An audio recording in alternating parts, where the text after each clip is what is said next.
Aujourd'hui, mon phénix s'appelle Tristan Viscock.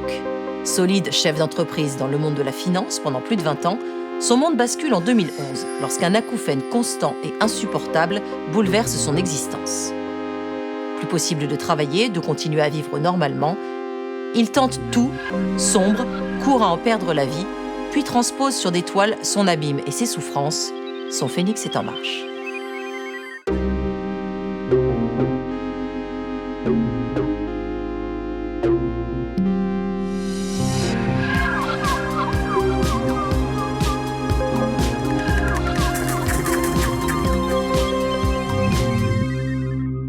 J'ai été chef d'entreprise dans la finance pendant une vingtaine d'années. En 2011, un bruit est apparu, un acouphène virulent, donc une sirène hurlante, qui détruit ta vie parce que ça modifie totalement la perception que tu as.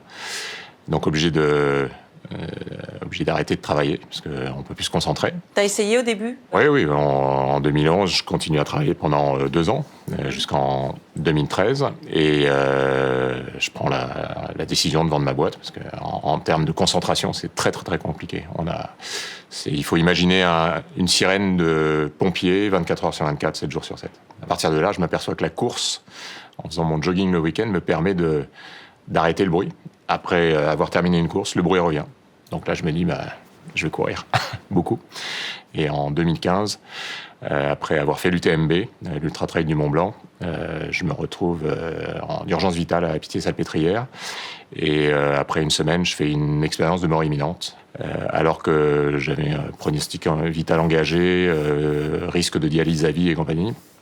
Le lendemain, en me réveillant, tout le corps repart, et je le sens, en fait, il s'est vraiment passé quelque chose. Et là, je me souvenais, j'étais en train de me reposer à l'île de Ré, et carnet d'encre de Chine, et je me mets à peindre, et là, ça vient tout seul, un peu comme de l'écriture automatique.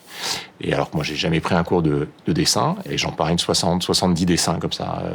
Et là, je me dis, il y a un truc qui s'est passé, il y a forcément quelque chose qui s'est passé. Et je rentre à Paris, j'avais encore mes bureaux. Et dans une partie de mes bureaux, je mets un atelier avec des grandes toiles. Et la même chose. Ça vient par G, comme ça, pendant 2 ans. Et là, je me dis, oui, j'ai ouvert une porte. Et finalement, pour revenir sur le phénix, cette nuit-là a été un peu le moment où le phénix se brûle et repart. Tu as repris des activités entrepreneuriales ? Ça fait une vingtaine d'années que j'investis dans des startups pour accompagner des chefs d'entreprise, des jeunes start-upers. Et de plus en plus, on me demande, je fais pas mal d'interventions dans des boîtes pour expliquer mon parcours, la peinture et compagnie. Et plusieurs fois, on me dit, mais avec ce parcours-là, ce serait sympa d'accompagner de façon un peu différente des dirigeants. Et on me demande pas mal de coaching, d'accompagner ces personnes-là. Et aujourd'hui, mon temps est partagé entre peinture, accompagnement de jeunes start-upers, mais ça peut être aussi, j'ai accompagné récemment un chef d'orchestre. Et les acouphènes ? Les acouphènes sont toujours là. Le jour de ma nuit à l'hosto, pendant la nuit, le lendemain, je me réveille et j'accepte le bruit. J'étais vraiment dans le compas. Et en fait, quand on parle de résilience, je pense qu'elle est vraiment là. C'est pas être dans le combat, c'est vraiment l'accepter à un moment ou à un autre. Les gens m'ont dit, mais t'es dingue de courir comme ça, t'es dingue d'aller pousser ton corps aussi loin. Mais je pense que réellement, la course m'a sauvé. J'aurais pas couru, j'en serais pas là. Et phénomène d'acceptation. Et donc aujourd'hui, il est là. Mais avant, je l'appelais mon hors-là. Maintenant, c'est mon ami. Enfin, il est vraiment hyper présent, mais je vis avec.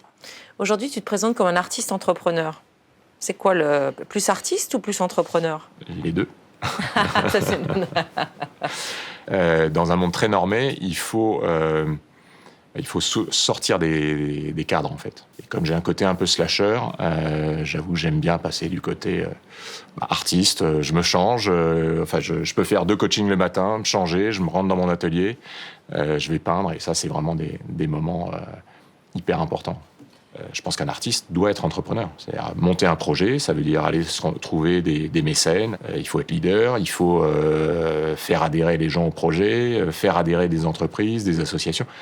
Et il y a beaucoup d'entrepreneurs qui ont une âme d'artiste. Aux États-Unis, mettre artiste-entrepreneur, je pense que c'est plutôt valorisé. Mais cela étant, en France, ça change énormément. C'est vrai. Aujourd'hui, tu peux monter 2 startups, te retrouver finalement dans une situation où les 2 sont liquidés, et tu peux faire une 3e success story. Est-ce que tu penses que quand on est entrepreneur, on l'a à vie? Ah oui. Ouais, je pense qu'il y a cette espèce de flamme où on a besoin de construire. Moi, je pense que tout le monde est entrepreneur. Je pense qu'on parle de leadership pour certaines personnes. Je pense que tout le monde a un leadership.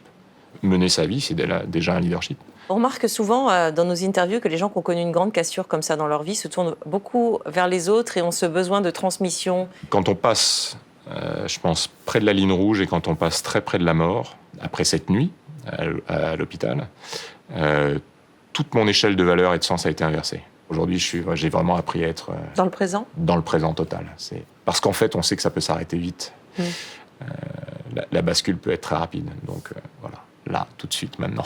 Ancré dans aujourd'hui. Exactement.